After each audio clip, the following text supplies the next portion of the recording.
Hello and welcome to another episode of Massalia Tales. At the start of the last episode we saw Herakleides and his legionaries going up against the Celtiberians' final serious army and completely destroying them, allowing us to do whatever we wanted with their last settlement. Herakleides controversially liberated it, creating the Gallic Confederation, once again our old enemy, restored to power. Then we were dragged into a war with the Lugii, an eastern tribe, thanks to an ally off to our eastern border, the Duorsi, so we need to be careful about that. We joined our military ally, the Galesi, in a war with the Carnutes, the guys who've been threatening our border on the northern frontier. I rushed Gelon and Bendis to secure river crossings to stop any Carnute forces actually coming into Massalian territory, but the Carnutes focused on Herakleides, who was also on a river crossing to the north of their territory, where he was quite isolated, meaning his situation is a little bit dangerous. The enemy have a giant advantage, and they managed to inflict early losses against Herakleides, who was pushed right back to the edge of the bridge he was attempting to defend. However, the chance of beating the enemy at a river ford and coming to reinforce his position remains, so he fights on. News of the war between the Carnutes and Massalia made its way east into the camps of the Lugii, who also managed to learn that Bendis, formerly intended to garrison Massalia's eastern border, had turned back. It seemed that the chance to raid the rich lands of the Nori and the industrial centres of Cisalpina was upon them. Turning off forces from their invasion of the Duorsi, the Lugii began an advance against the empty Massalian cities. But little did they know the power of Massalian money to raise armies in a heartbeat. To enter the Great Republic, they would still need to pass through a gauntlet of hastily mustered troops.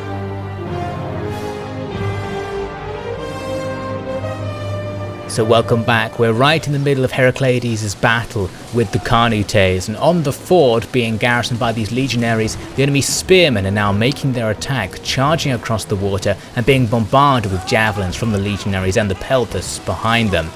Now you might notice the music in this battle is going to sound a little bit weird because I decided to speed it up because the huge crush on the bridge down the river had caused the frame rate to drop to about 5 frames per second, so I'm playing the footage faster than normal to make it look at least vaguely like it would have done in real speed. So that battle locks in place. I'm hoping to win because my legionaries are of course much better than the enemy's medium spears. Meanwhile, the crush at the bridge is continuing to gradually go into the enemy's favour. They're pushing us right off the bridge now, and I'm going to have to start pushing more forces in, pushing all of my reserve units in to hold the enemy in place. I'm also now committing peltasts to this battle.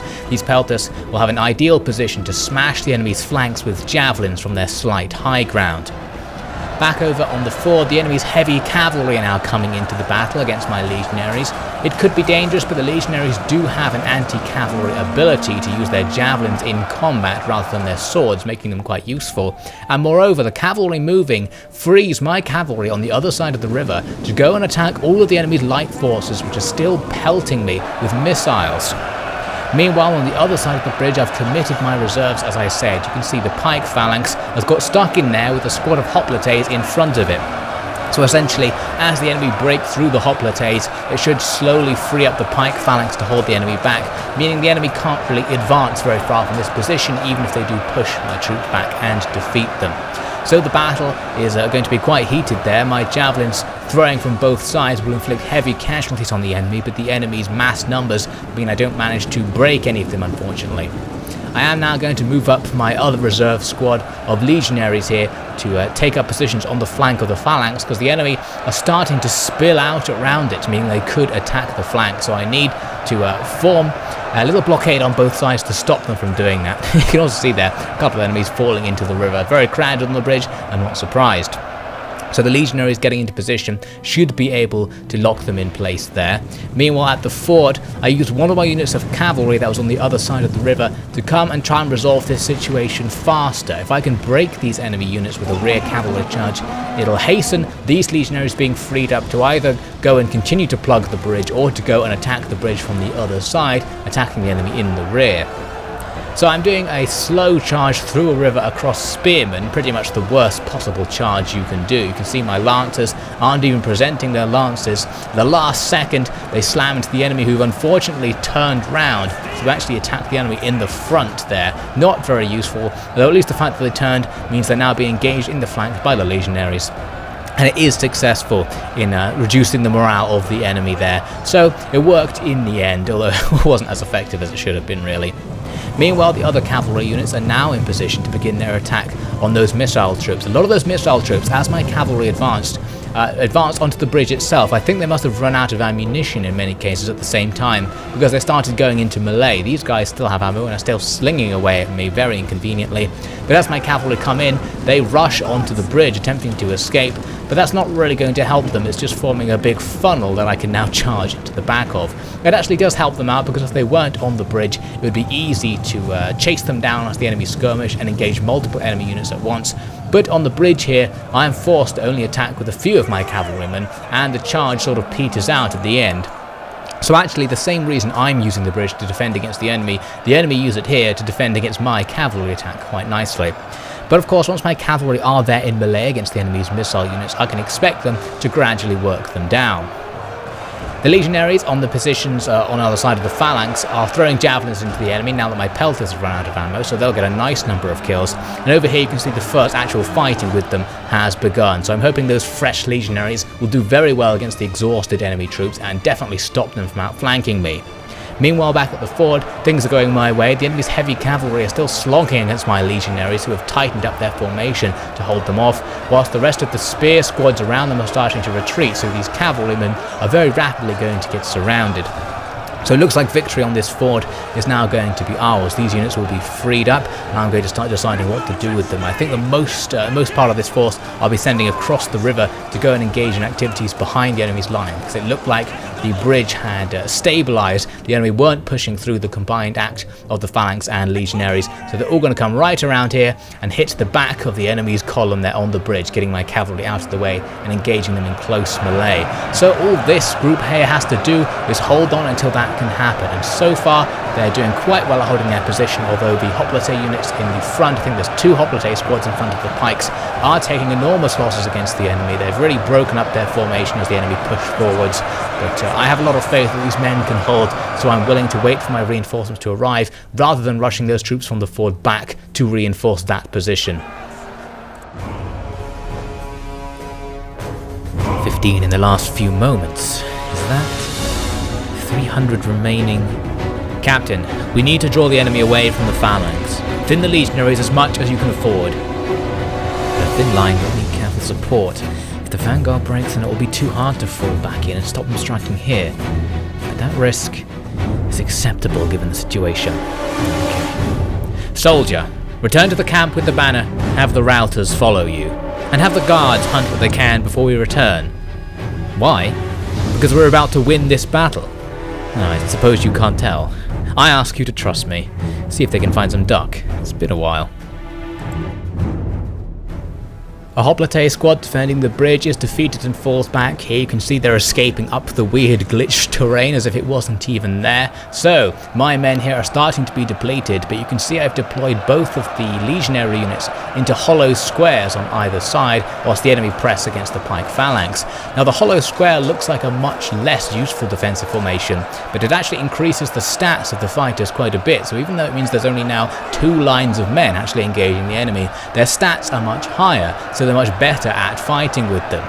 So I'm going to leave them fighting like this, even though it looks a bit strange. In fact, it looks exactly like the defensive phallus formation. So hopefully that'll do well at holding the enemy off there.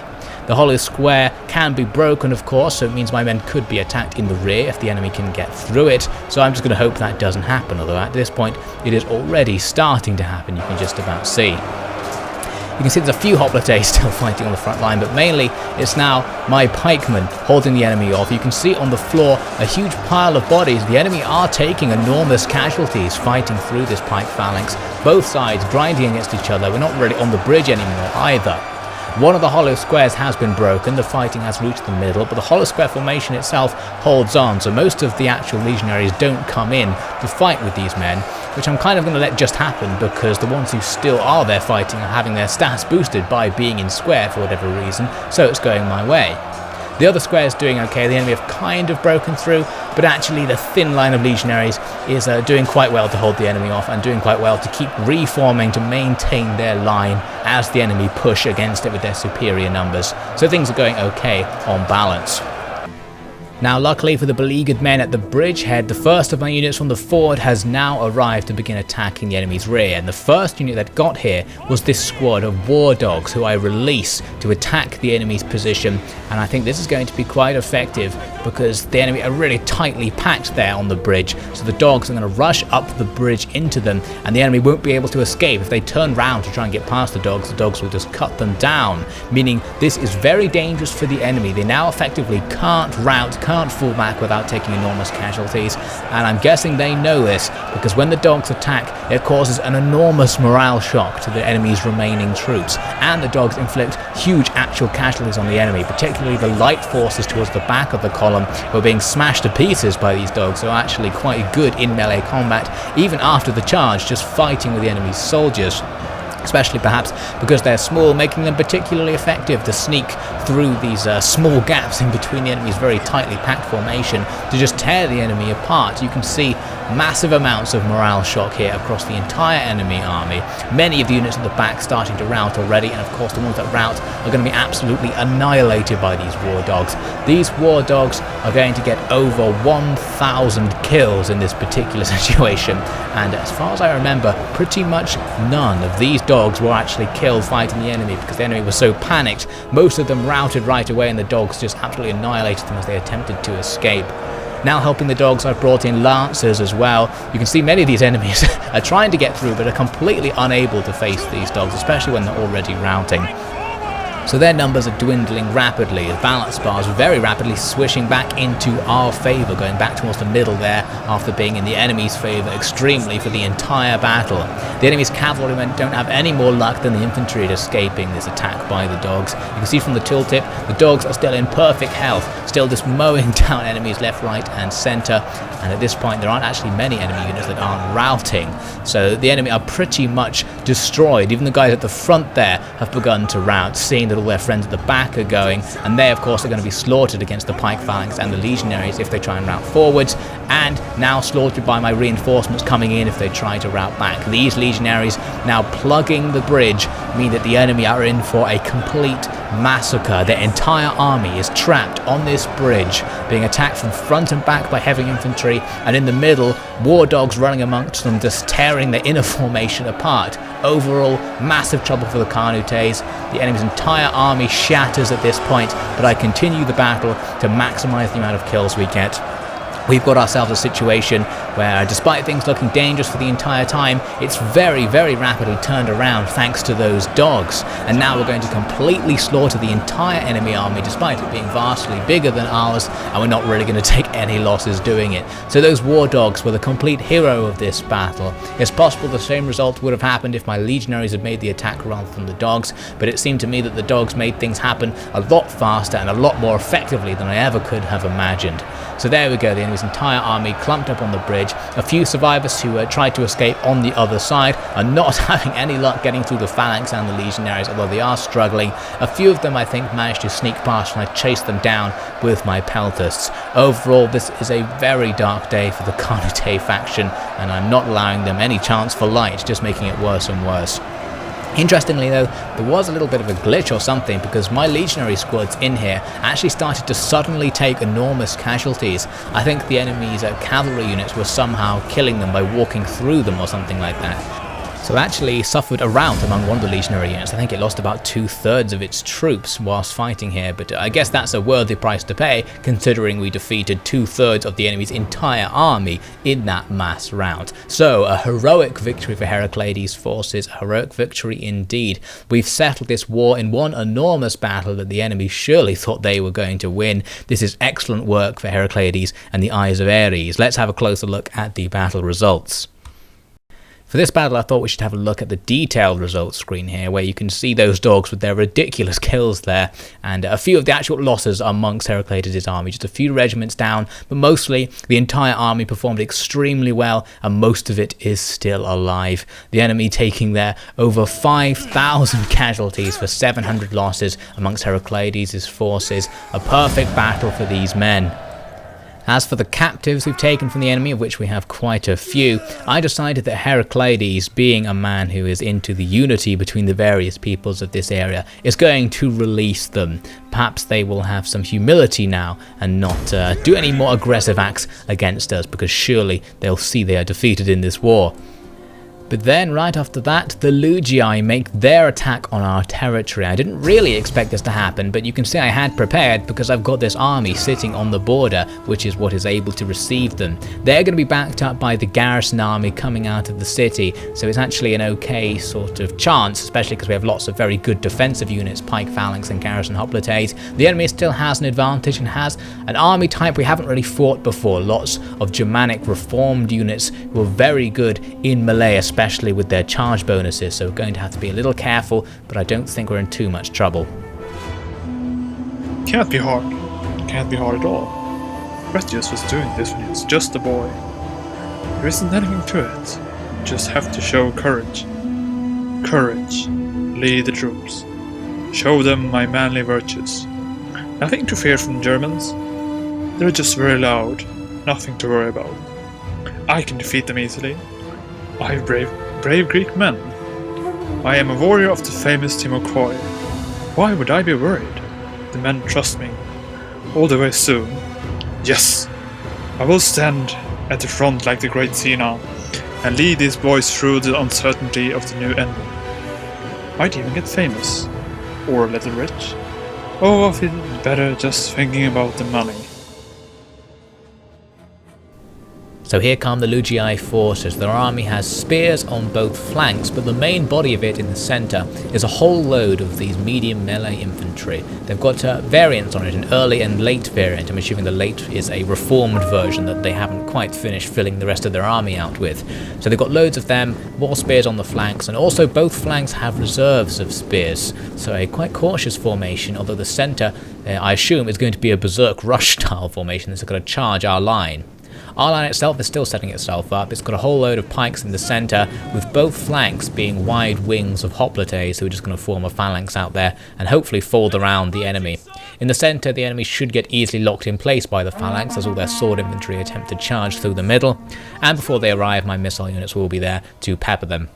Here's another hoplite wing on the right flank folding way out. We actually outflank the enemy on both ends of our line, although the enemy's reserves should be able to see that we can't go around the back. So the enemy start their attacks, slamming into my line all along, and really not being able to break through because the hoplite phalanx is pretty good at receiving these sorts of charges. Although the enemy's attacks are actually quite powerful, and my men started taking casualties immediately. The enemy are quite good at hacking through this. Previously, hoplite phalanxes haven't really been breached very easily by enemies just attacking them from the front, but here these troops appear to be strong enough to actually do that. The pike phalanx at first is well able to hold the enemy at bay, and once they're stuck here, I can just rain javelins and arrows down upon them, so I don't have to risk actually fighting these powerful warriors in melee. My men can just cut them down at a slight distance. Tons of archers, they're absolutely showering them, so the enemy are going to take a lot of casualties right here in the centre fighting the pike phalanx because of those missile units. Here you can see my wing is engaged but not fully, so I decided to move some of the units forwards to engage the enemy's reserve position back here. I want to start a fight here so I can drive off some of the enemy's skirmishers who are doing the same thing that I'm doing to them, back to me, hitting my phalanx with missiles. As I advance, the enemy's reserve deploys itself, so now there's going to be another fight taking place just off from the main line. My citizen militia slamming into the enemy's spear units. Hopefully they'll be okay here. Further up, we're trying to hit the enemy's units in the flank. As I drive towards those skirmishers there, the enemy deploy more units to stop me. So they're doing well to use their reserves to prevent my flank attack from being particularly useful. And flank attacks by hoplites aren't that good anyway, they're not really an assault unit. So the fight is now going on in several different locations. We've got that fight going on the flank, the main fight in the middle where the enemy have lots of numbers but not much chance of breaking through. They are slightly surrounding us just on the end of that middle fight there, but I can now start moving things in from my left flank to engage the enemy in the centre and make things go a little bit better. In this part of the line, the missile bombardment from behind the line is inflicting heavy damage on the enemy, and the fact that they're not able to get through my thick line of hoplites there seems to break their morale. Some of their forces start to fall back here. The hoplites are going to gradually advance now through the enemy's loose formation, and are going to be able to basically break this right flank and go and help out the other battle going on just to their right flank. In the centre, a free unit just folding in on the enemy here, so an attack on the flank of this unit with more pikes should stop the fact that the enemy are going to break through the pikes very soon from actually happening. Through the gap in the line that's opened up, our general Herakleides has charged out, attempting to lead his men with a bold example by rushing to defeat the enemy's skirmishers. But the enemy's general, who is also at the back of their lines, comes to face him, so now it's a battle between their two units of guards. It's my veteran swords against the enemy's, well, presumably veteran warriors of their tribe, but the main problem is the enemy has these skirmishers who are going to be backing the enemy up. It will do extreme damage, firing into the flanks of the enemy, of my veteran swords, And the veteran swords themselves actually proved to not be particularly effective in the face of the enemy's general and guards.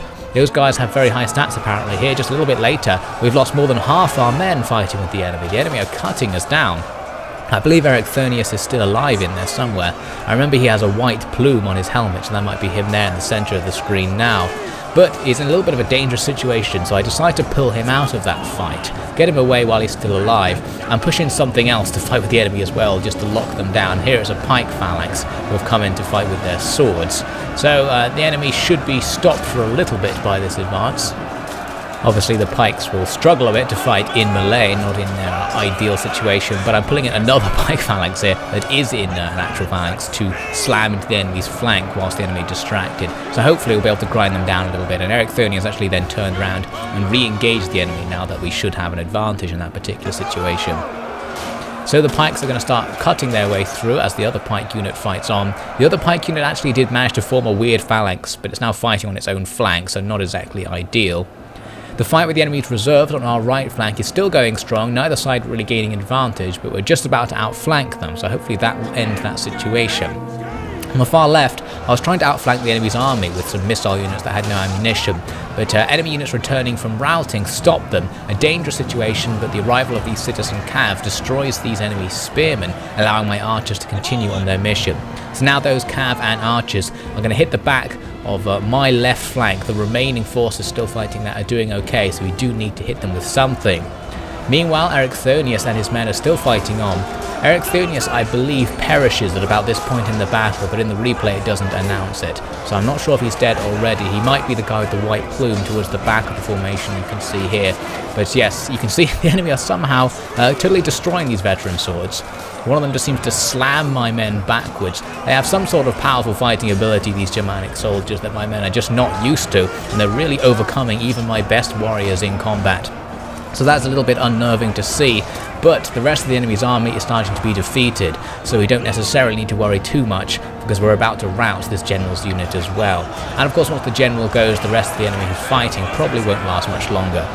An attack by cavalry and pelters slamming into the flank of the enemy's general seems to finish him off. He routs and will now slaughter the enemy, but yes, by this point in the battle, Herakleides has been killed in combat. It was his first battle, but he went a little bit too hard for it and suffered the consequences. So with the general wiped out, the remaining pockets of enemy resistance quickly fall, since we pretty much have them surrounded anyway, leading to a heroic victory for these forces, no longer commanded by Herakleides. But the good news is that the Lugii invasion of our territory has now been totally turned back. We really damaged their army here, it's not going to come back anytime soon, and of course our allies the Deorsi should now be able to finish them off, ending the war in our favour. Thank the gods.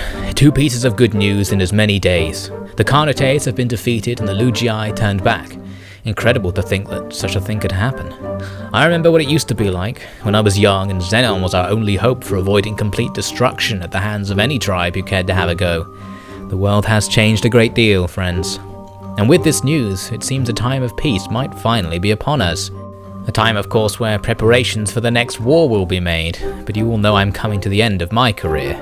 But there is one more campaign I must lead, and I think now is the time to start. So the battle results look good, but we did lose Herakleides, of course, along with his regiment of veteran swords there.